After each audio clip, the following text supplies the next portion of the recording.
Hello all, today we're going to do an unboxing of the Siege of Izmail from Hollandspiele Games.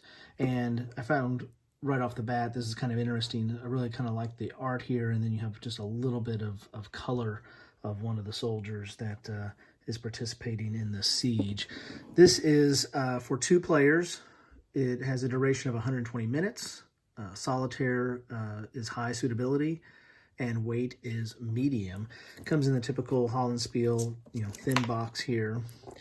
Looking at the back here, some of the comments are these qualities, talking about the designer, serve him well in the Siege of Izmail, his debut as a designer. The game recreates the 22nd of December, 1790, assault on the Ottoman fortress by a Russian army led by a capable and dynamic Alexander Suvorov.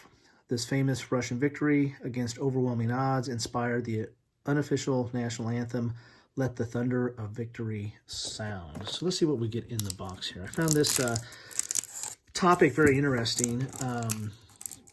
Dare say this might be the only game I've ever seen on this, but more importantly, the Russo-Turkish War of the 1700s or late 1700s. Really haven't seen very many games covering any of that, especially specifically about it. So you get the box here, you get a 6-sided die, you have the rules, and the rules don't seem to be that lengthy. You got a player aid here on the back with your combat result table, terrain effects, artillery fire, and then you have an explanation of the counters, infantry and cavalry, and a general. So this is going to have leaders involved. Rules themselves are 6 pages. Actually, this last page here is more of the order of battle and zones of control examples with some more charts. And then you have optional rules. So really about 5 pages of rules. And they're not very dense, and they're in full color. Really not very many examples, but again, it's only five pages of rules, and so doesn't look that involved. Then you get the counters, and in typical Hollandspiele fashion, these are these thick kind of laser cut counters that have a unique smell to them. So it'd be interesting to start getting some of these out. But this is, I believe, a kind of somewhat of your traditional hex and counter type game. Here's your counters. And as we saw, there's some units, infantry and cavalry and generals. Then you have your map. I guess it is not hex and counter. It's area map that you're going to get here.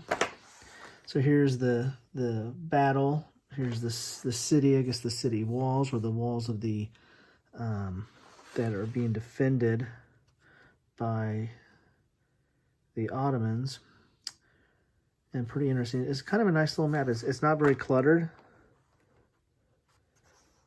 You have your battle, or your, let's see here, loss track, morale track, turn track. So really nice. Again, these are typical Hollandspiele. It's a paper map, but the map, it looks pretty nice there. So I really need to read up on this and how you use this. There is hexes. They're so light as you can see them. You can take a look at the hexes, which is kind of nice. It doesn't clutter up the map. You just got to take a while to actually see the hexes on this.